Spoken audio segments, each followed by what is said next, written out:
Video request time, ghost story time. So let's do it a new way. Let's have the person read their thing with my computer reading it first, okay? Here we go. Would you kindly do a request about the supernatural, specifically ghosts? I would be honored to hear your opinions. I'm actually thinking of donating you a hefty sum as I just got my first pay, but because it's a blurry topic, I want you to put a dark background to your green screen or you request in very dark room with a little flashlight or warm light. Do you have a preferred method of accepting donations, or is the information I found on your website okay to follow? So for the request, what do you think about ghosts and the supernatural? Do you believe in them? Have you had any supernatural experiences? Could those experiences or other people's supernatural experiences be potentially solved or explained in the future by science or otherwise, you think? I believe this is a very deep topic, much deeper question than a lot of people give it credit for. For example, if you saw something that you are sure was supernatural like many claim that they do, you are convinced you experienced a ghost, like Mom Ray had did, and nobody could convince her otherwise. But then again, the counterpoint is there were things that people thought was one way or the other in history, but as science developed it revealed the true explanation or nature of that thing. In other words, we have seen time and time again people believing in certain weird things like girls or witches in New England in the past, among many other areas in Europe between 15th and 18th centuries, and burning them on stake for reasons we would never do now or have solved. It would be preposterous to believe a girl to be a witch if her friend went into a fit, as we now know there are causes of fits like epilepsy, and we won't just burn her at stake. And yet back then people were 100% convinced of witchcraft being a thing. So is it the same with ghosts, that those bad experiences it may find science explain their experiences in the future and should remain open-minded, you think? Or is there a deeper, more sinister reason that you think there should definitely be ghosts? Other things I've heard against their existence is how people always never see ghosts of animals, yet there has been an insane number of animal deaths over the years, especially on farms, and it almost always seems to be people in clothes or appearance of a recent era, yet most of the deaths happen pre-modern times obviously, and so shouldn't there be some signs of caveman ghosts, ghosts in very old style clothes, etc., but it's almost never. It's also always the same people that keep claiming that they see them, pointing to a possibility that it is a brain condition, not necessarily a bad one, but their brains are different somewhat, which explains how nobody else can experience what they can, yet they are 100% convinced. I think that is definitely a possibility when I think of how some people have floaters, these flying, transparent shapes that appear in your vision for certain people, and I can imagine people in the past who see large chunks of them get scared, and when science hadn't figured that out they would claim it was this or that, which was all untrue. It'd be nice to discuss what you think of this disparity between so much evidence with pictures or witnesses, yet so much experience of these types of evidence are dismissed when more knowledge is found in the future, as explained with the examples I gave, such as witchcraft and floaters. To end with talk about the horror films you've watched, I know quite a few are bad, but try to list the ones that have a better story that you think had some good aspects about it and that you somewhat enjoyed. I would recommend watching The Conjuring. It's a rare gem of a horror film where there's a good story structure and no jump scares, and it's based on a true story of a couple who dealt with many ghost occurrences in history. It's kept a high rating despite ratings being open to horror movie haters who will bombard the ratings with low stars without even watching the film or only watching the first 10 minutes before getting scared. It's 100% worth a watch and will help with this request, plus a movie is always a good time to spend, you know. You can find it free online, I'm sure.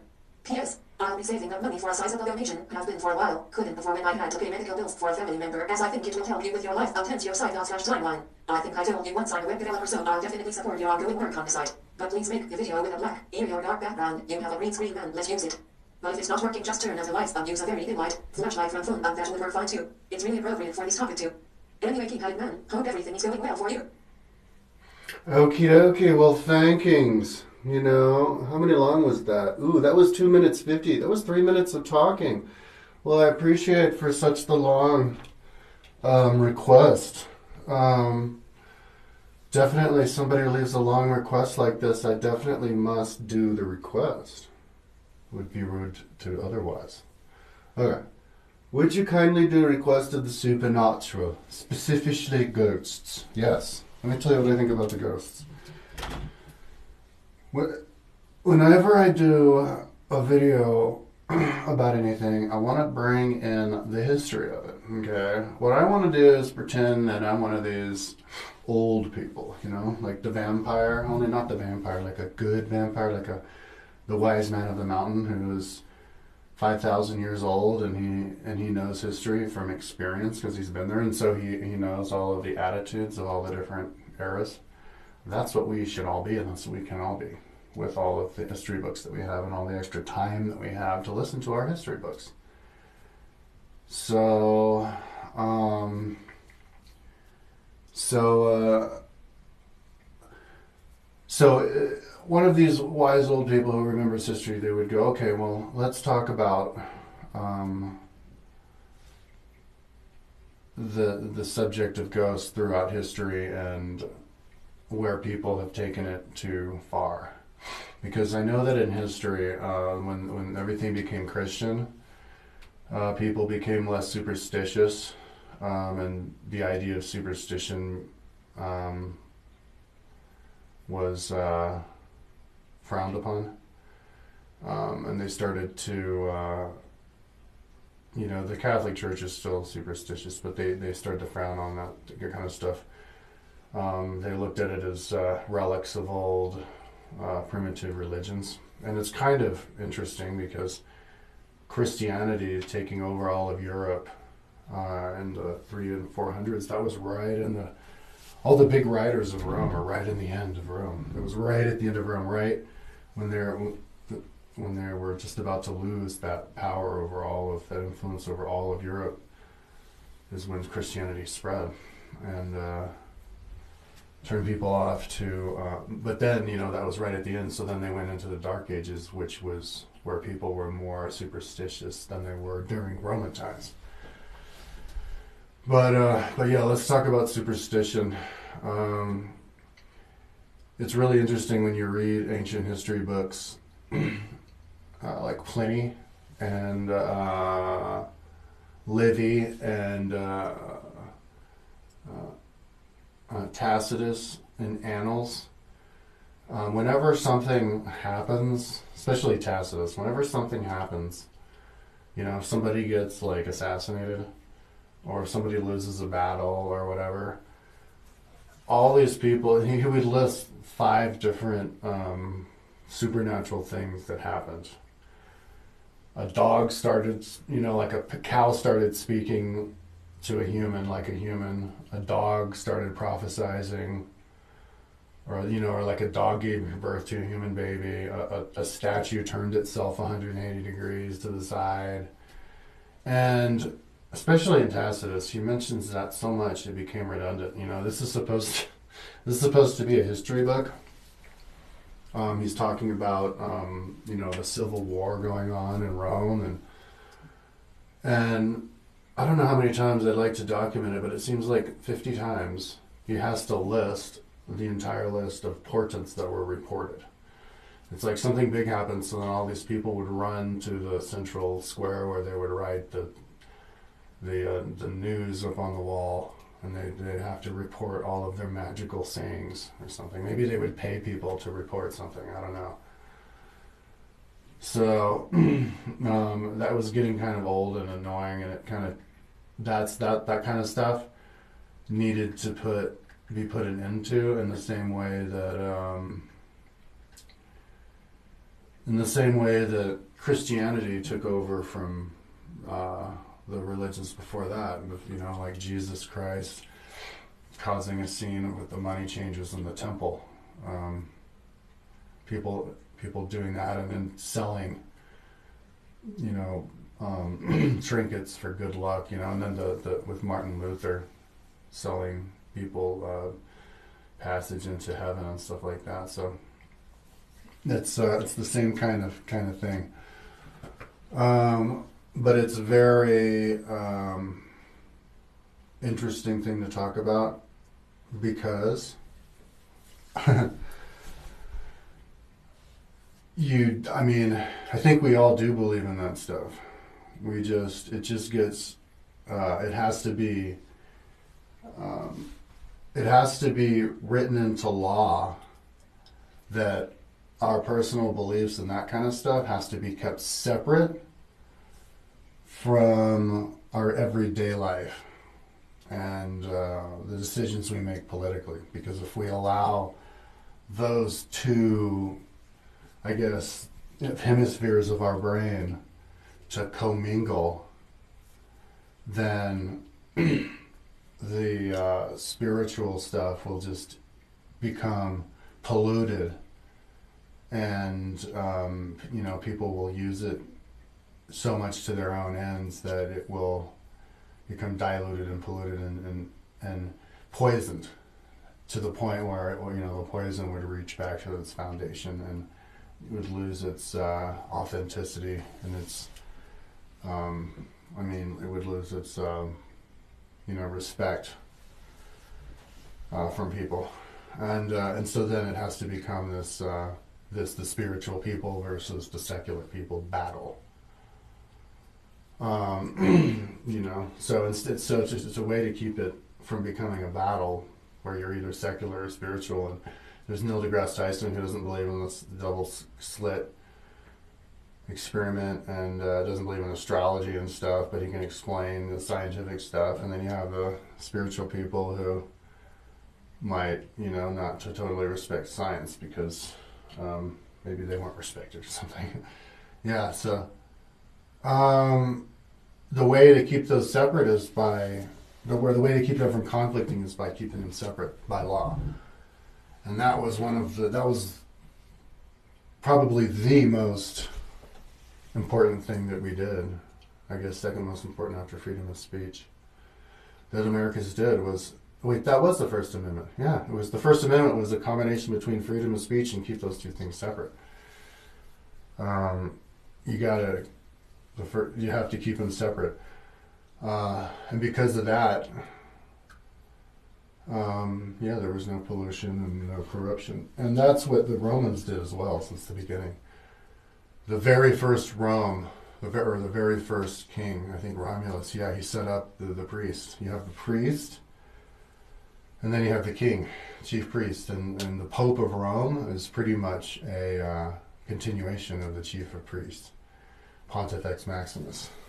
And, even tribes, everybody has them. You would have the medicine man in the tribe, and then you would have the war chief. And that's almost like they have equal power, but they're just in control of separate aspects. And so that's why when if I talk about something and I'm talking trash about ghosts or saying that you need to believe ghosts less, it's under the context of, well, because it's getting too polluted, too involved in the political structure.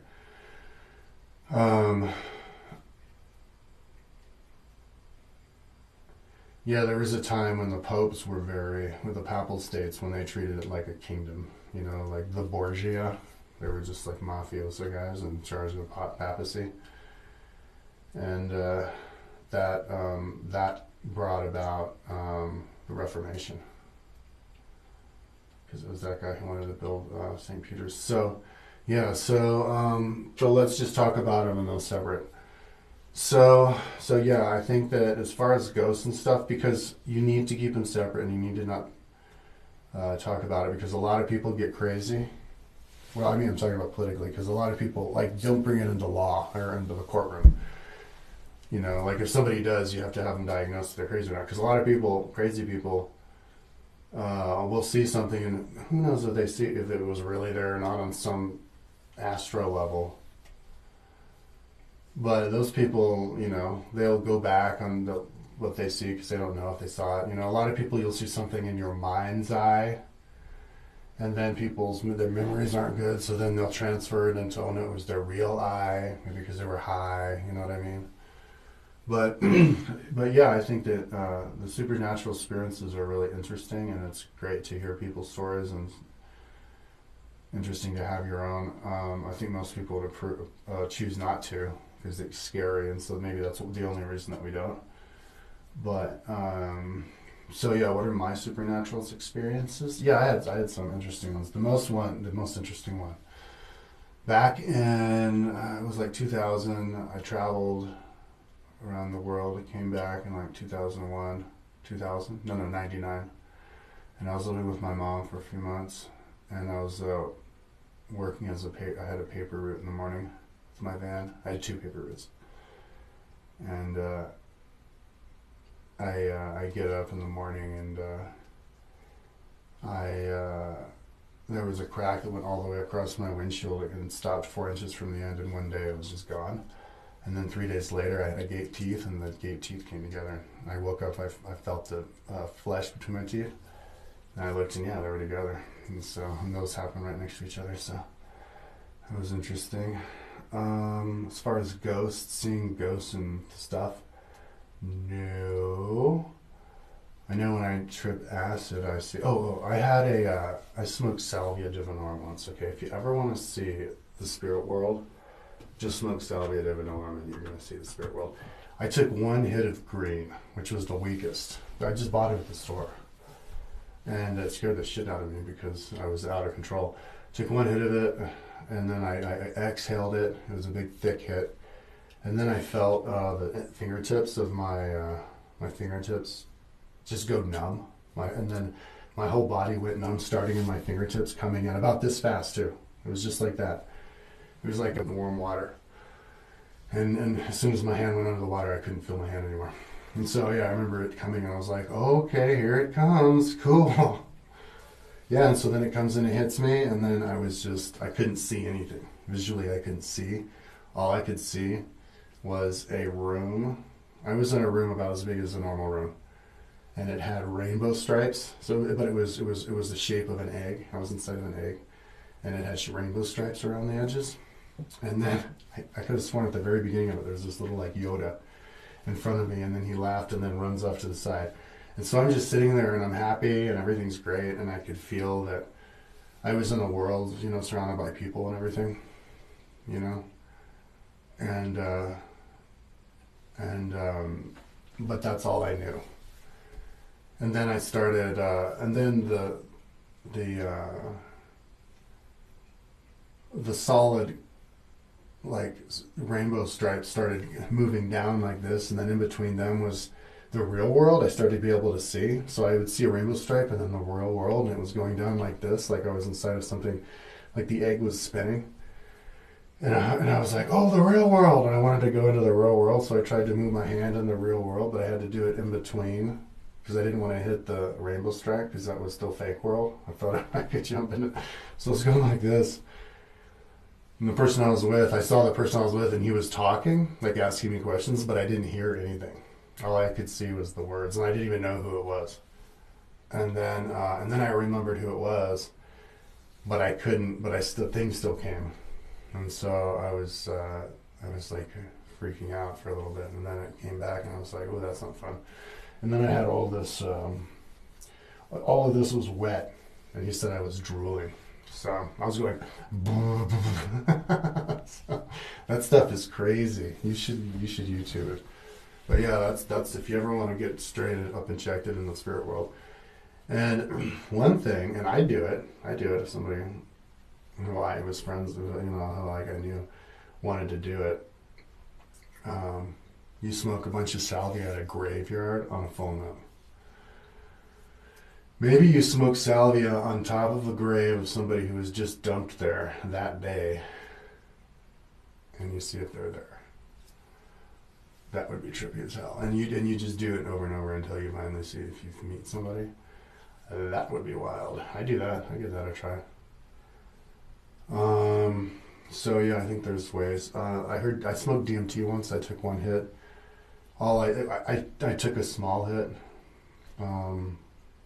So it didn't last long, but yeah, it did do the same thing as pretty much the salvia. I think because I closed my eyes, but I did see patterns. I saw carousels, and it looked like little beings dancing around and spinning around in different rainbow colors. And it was like, kind of got the feeling you're opening up to this world. Like if you make a children's cartoon. There's this one children's cartoon that I saw that was really good. I don't know what it's called. I should research it, and I'll put it in the comments if I remember what it is. But it's about this little Australian girl who's from Melbourne or something. She goes into the woods, and then she trips and falls into a lake or whatever, right? And so or into a little stream. And so in the show, she becomes into the stream, and then she's in the world of the stream, and there's all these little people who live in the stream and the fish, and she's like goes on an adventure with them and makes friends with all of them, and like goes on a mission or something, and then she comes out and wakes up and runs home across the woods. That's what being on DMT is like. It's like all of a sudden, like you realize that everything's alive and dancing and spinning around. So yeah. Okay. So, but as far as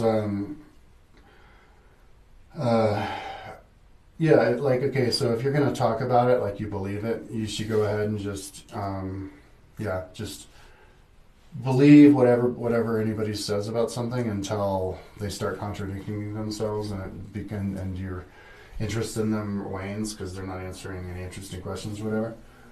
Yeah, but yeah, it's good to hear stories. I think because the thing is, different people have different skills, and so there's some people who are clairvoyant. They can see, like cats sometimes they say can see stuff.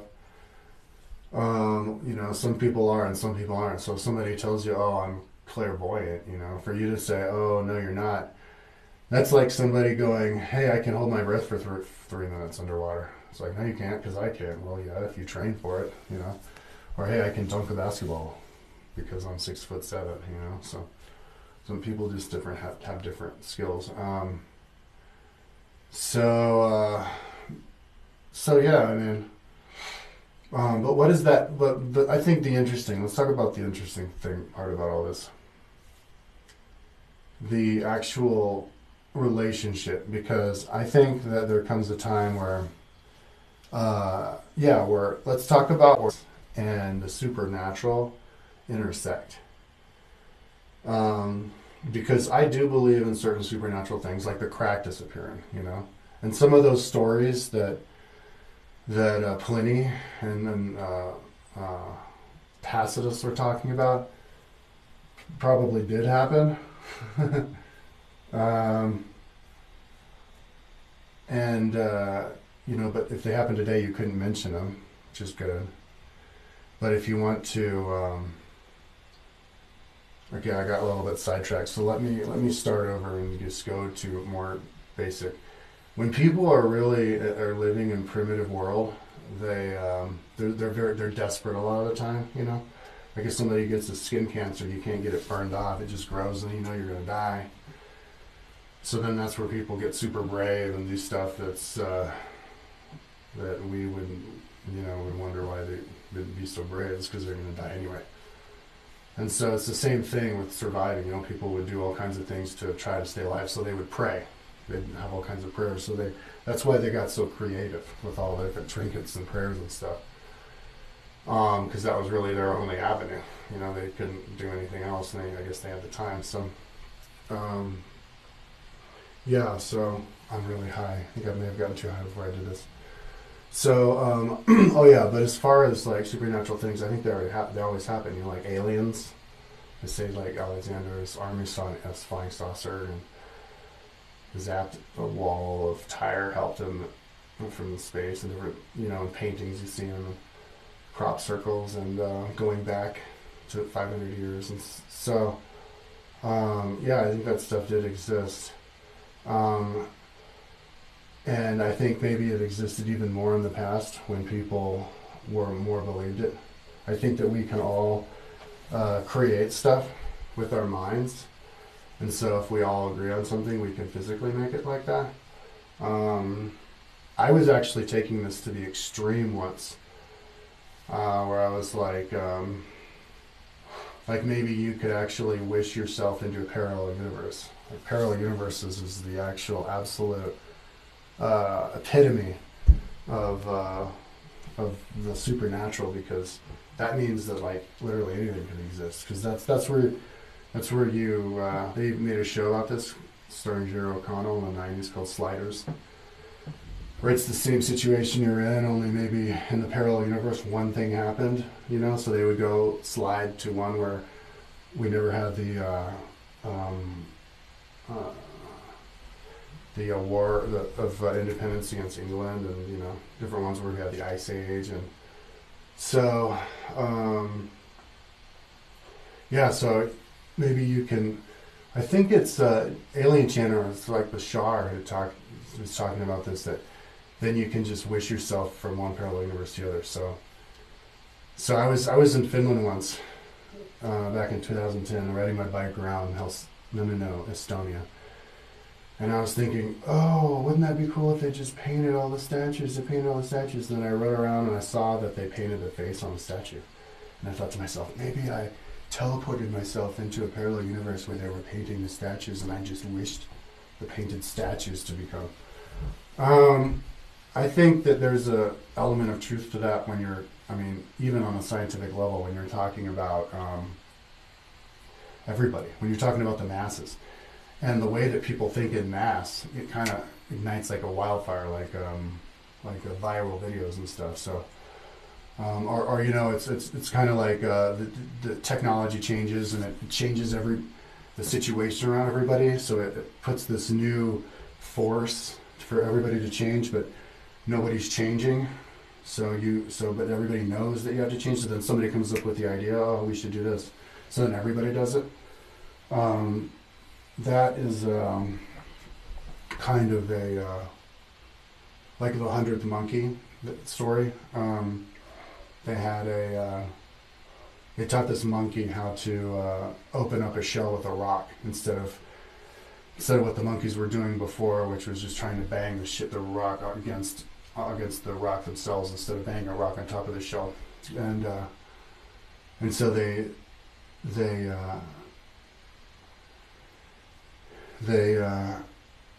oh man, I'm for some reason I'm drawing a blank on how it worked. They had oh yeah, they taught the monkeys how to do it on one island, and there was another island right next to it, and all of a sudden the other island they started doing it. So like in Dreamtime or something, they connected, and the other ones read the minds of the other ones, even though they were doing it. So catching like wildfire. So oh, there's this other thing. There's this guy. What is his name? Dr. something, who did the water experiments. If you play nasty music, it has disjointed. The water forms disjointed, but if you play harmonious music, the water forms harmonious and geometrically. So yeah, I think that's how you can wish stuff to happen. And as far as like Matt, and so as far as bending nature, like if we all believed it, yeah, I do believe that you can actually change how physical law works, like how time works. For example, if we all see, people keep talking about this ties into transhumanism versus transalchemy. Transhumanism, which would be like the cyborg idea of things, making us a new human from implants, and then transalchemy, which is just somehow we magically do it. And I would take the transalchemy side, because the transhumanism stuff, you would run into problems, because then it would make it a wealth discrepancy thing if it has to be this technology. So yeah, I think the way that, like, for example, instead of getting older from you obviously do it with doctors and lasering out cancer and whatever, all this stuff, but to live longer and forever, instead of there's actually this DNA water that they might have ready that was working on mice, but I think we could become older, live longer, just because we all wish ourselves to live longer.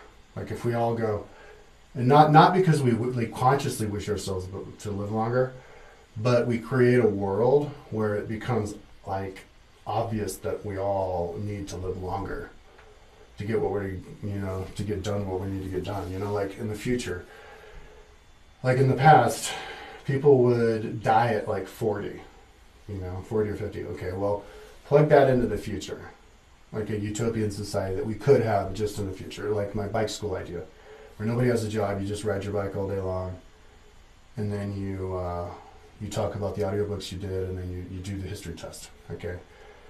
Well, that idea wouldn't really work if you die at 40, because it takes so long. It would take so many years to memorize all that stuff and then to travel all over the world that you would want to live longer. You would think that it's natural to live longer, and so we would all the body would just kick in, the DNA would change, and we all live longer. It's kind of related to somebody, actually, I think they did a request the other day, talk about the theory of relativity and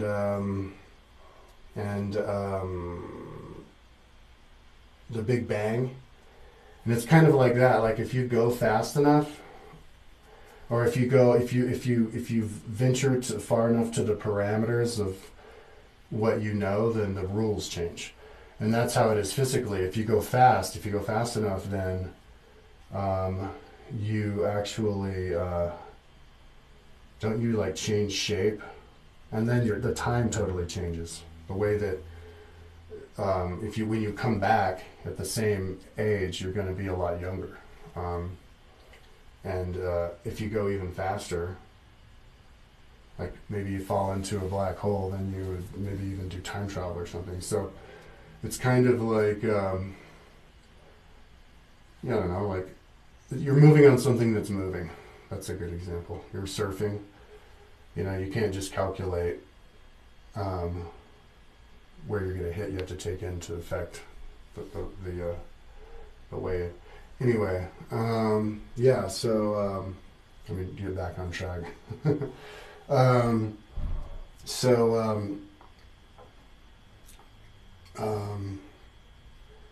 yeah, there comes a point, I think, where physical laws change, like with anti-gravity. You know, stuff in history. Let me try to. I'm not a little bit too high. I should do videos when I'm not too high because I can come with more examples. But there's some examples where history is pointing towards one direction, and but then there's a new invention, and then that takes you in a whole new direction. You know, like with uh,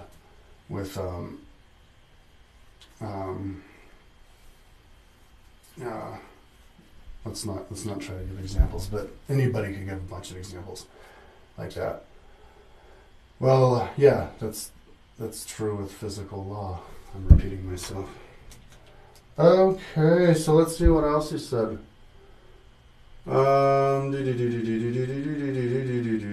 Supernatural. Okay. And animal ghosts. Do I believe in ghosts? Yeah, Buddhists believe that when you die, you leave out through the top of your head and then you hover around the body for 3 days. And you go to like maybe like a limbo place where you're hanging out with people, some kind of situation, maybe like a mental construct that you can construct in your head, and then or maybe you and a bunch of other people did, and then you're hanging out there, and then you get reborn. But yeah, but some people hang out where where they died. I heard of a story. I read a book.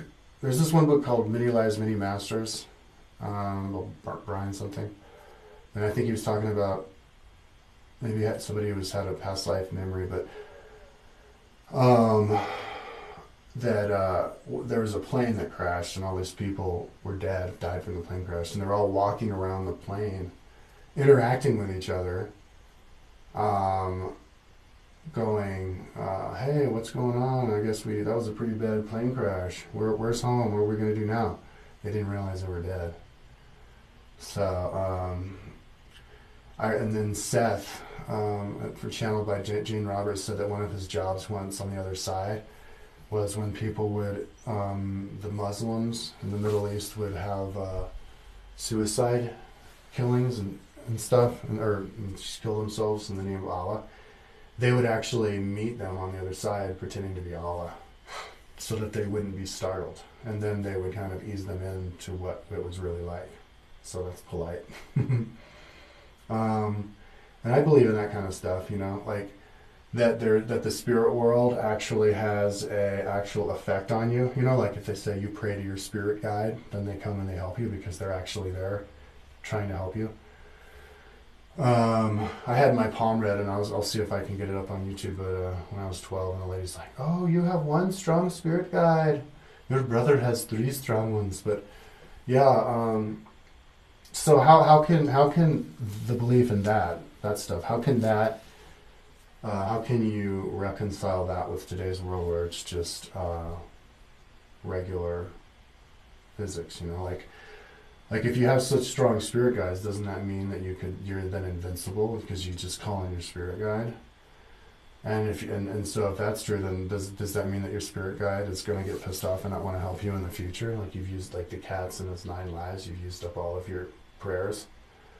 And maybe that comes in the form of confidence. Then you would lose confidence in yourself, which would lose confidence in your spirit guide, and they lose confidence in you. Maybe that's how it works. You know, like is it voodoo dolls? People like to have a voodoo doll. If they don't like somebody, they would stick the pin in it. And maybe it works if you if it's 2 people who believe in the same thing, you know, and they're connecting, and the person sticking the pin helps them concentrate, and that can communicate. But if you don't, then it doesn't have any influence. A lot of people like to say, you know, a lot of these spirits, they like to scare you, but they don't have any physical influence on you.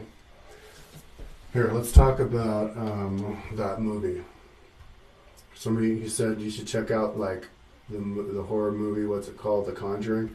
I just clicked it, the pictures, and it showed a goblin man like up on the ceiling. So yeah, I guess so. What they did, I'm just guessing. in the movie. Maybe they were playing with the Ouija board, and then the Ouija board made the spirit come to life, and then all of a sudden they see it, and it's chasing after them, and then it grabs them, and then maybe it kills one of them or something, and so it's super scary. Yeah, that kind of stuff is super interesting. Because I think that comes from because the fact that we all know that it's there and that it exists because we just were there just a few years ago because our lives are so short, we're always revisiting the spirit world. So we know that it's there and it's pretty much just a part of our reality as our living reality. You know, maybe we spend just as much time in the spirit world as we do in this world. So, or have just as many experiences because maybe time goes by faster. You know, like you wake up and you become so aware that your life in the spirit world is actually more real than your life here because you're immersed in so much more. So that makes it so that even the least spiritual of us, when we're alive now, we know that it exists. But what trips us out is that we can't see it. Like we're totally shut off. So it fascinates us that doorway, and we all and so maybe it's scary because you know those things that means you're losing control, and it's kind of like the same thing as getting attacked by a bear or something. So so let's see. Supernatural experience, yeah, not with ghosts. Solved or explained by science. Scientific, yeah, I think, well, I know somebody who has you can get apps for your cell phone that you can talk to ghosts with. I know somebody who has an app, and you just type, it's text. You text the ghost, and then the ghost tells you back, and the ghost was telling my friend their name, and knew things about their family that nobody would know, and my friend totally believed it. So you might want to, and I guess the idea behind it is that it's like this. It's using the technology of the cell phone that can detect a certain like high range frequency coming through, and it can translate that to words or something. So yeah, I might try that. I played with the Ouija board, but it disappeared every time I try. Every time I try to play it with somebody, that other people get scared. So maybe they had a bad experience. I played it once and I saw it kind of in the corner of my eye, some dude like with a trench coat, but I didn't. And then I tried to do it by myself, but it didn't work. So, yeah. As far as getting answers from spirits, you know, asking a spirit for answers, I think people go, don't do it because they'll give you the bad answer and it's a bad spirit. I think it's cool to play with the Ouija board because if you get the feeling that you're playing with somebody who's fucked up and fucking with you, then you can be like, oh my god, there's like a spirit, and then you get a feel for the kind of spirits, departed people who stick around. You know, like maybe you can stick around, and the people who stick around are just people who are just curious and other people and like want to do that kind of a thing until they realize that it's annoying people or whatever. They're not helping people, or maybe they can. I don't know, but. Okay, so let's see. Oh, well, one thing that Bashar, the alien channeler, says that, and this is an interesting thought, makes sense to me, that, okay, yeah, he's from the aliens channels, the planet called Essassani, and they live in spaceships that hover above the Earth, and their whole planet is just nature, so I guess they use that for vacations and stuff. And he says that when they die, they live like 700 years, but when they die, they're still in communication with them in the spirit world. So it's kind of like the Buddhists.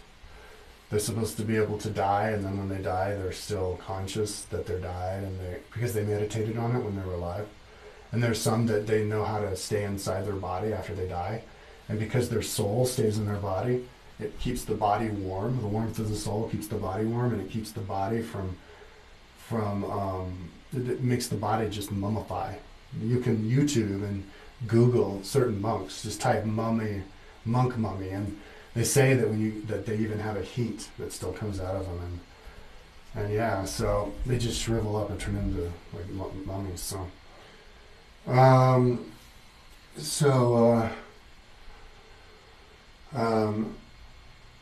Yeah. So to consciously die and then direct yourself into, like they say that, the Dalai Lama, the current Dalai Lama, is the 13th Dalai Lama because he consciously directed himself into a certain place where he prophesied he was going to be born, and so they went there and they found him. So maybe they can do that in the future. Like that's what Bashar was implying. You die, you stay conscious, and then they just reincarnate back into the next grandchild in the same family, and they have the same people continuing. I think that's what they believed in tribal cultures. So, yeah, I believe that. And it would just come, they would just develop it slowly, until it becomes kind of like 100 monkey thing. For something like that, I would say 500 more years. Okay. What are horror films I've watched? There's this one horror film that's an Australian one that I saw. I've only seen like one movie on Netflix incomplete. I think this was it. But it was about this woman, and she had, like, the husband died, and she had a 9-year-old son. So then they bought a board game, and the board game brought up, or maybe it was a book. It brought up this monster that would come, and they would see the monster, and it would charge them, and like, it was a poltergeist. It could slam doors in their face and be a nuisance. But then they decided they figured out a way to get it captured inside of a something, and then they found a way to just make it so that it was stuck in the basement. So then they go down and they would hang out with it as their friend at the end of the movie, and because it was still like confused or whatever, and then they'd come up and live their normal life because they weren't able to get rid of it, but they could contain it or something like that. So I thought that was an interesting concept, but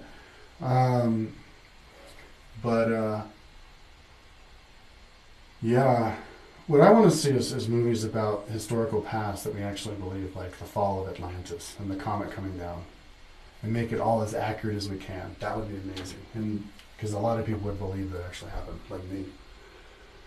Okay, let's see, did I get everything? Yeah, people in the past having to hang people. Um,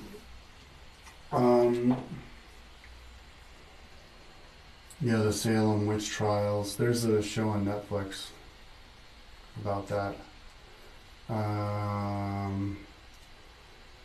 Yeah, it's insane to think that they used to kill people for doing that kind of stuff. I think maybe part of it is them believing that they had some kind of power, but the other part is they really wanted to snuff out any other kind of superstition. I think that's another element of Christianity. But yeah, I'm kind of drawing a blank on my ideas about that stuff. It's too bad that they did that. A lot of times they were just like herbalists and aromatherapists and stuff, and they were just having a nice little seance. To have to kill somebody for that is, people are, yeah, it's freaking out. Okay. So, but that's why you want to keep, religion and politics separate, so that you can't kill somebody for that. Something silly like that. That it also keeps the super religious psychos out of politics, because if you keep them together, they can use their religion to then kill people. Okay, so I think that's it. Oh yeah, the floaters, people seeing floaters. I talked to a guy, he had all kinds of crazy stories, but he said that he went to Bhutan, and he hiked around Bhutan, and he actually himself saw a Bigfoot skin up on the wall of a hotel, a restaurant. But they said that they believe in the floaters, and he said he saw one once too. It was right in front of him, and it took apart, it came back together. So then I was like, okay, well, if this guy's telling the truth, and that means that because all of the Bhutanese believe in floaters, that means that the floaters can exist there. And as soon as you don't believe in floaters anymore, that means they don't exist. So that means that communication with the spirit world is dependent on your ability, your willingness to allow it in. And that kind of makes sense, because if we all live in the spirit world and it's all separated us with this veil, and it's the veil that we all choose to have because we choose to not see him and we're afraid of it. And it's it's this construct that we put in. Well, if we put it in, that means we can take it out. We're in control of it all. So we can adjust it. But we all have to adjust it together. Yeah, that's what I believe as far as health and our ability. This ties into my idea about the bike school and my audio history books and all that kind of stuff. See, my idea is that everybody can memorize everything that ever happened in the world. Our brains can take that kind of gigabyte storage. We could actually mathematically can. I had it written out on my website. The only problem is you have to be able to have it absorb it all the time. So it has to do with interest. The thing that you burn out in your brain listening to something is because you burn out on it. You're like sick of it. So if you're always re-diverting into something new avenue that's fresh for you, and there's enough books that it will keep it fresh, you're always learning.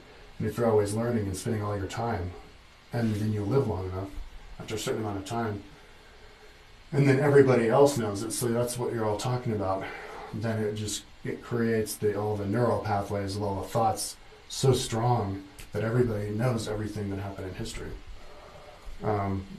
And can talk about history like decade for decade, and the trends and the ebbs and flows and of everything, of its whole evolution throughout history, and that would make it so that we could all see into the future. And so I think that's possible, and I think it would be especially easy and possible if we're all doing that together. So yeah, and then see, that would open up even new pathways. Like, we would all learn so much that we all don't even have to vote for leaders anymore, because we all know, because we all become a true democracy. We just vote and on everything because we're all educated. So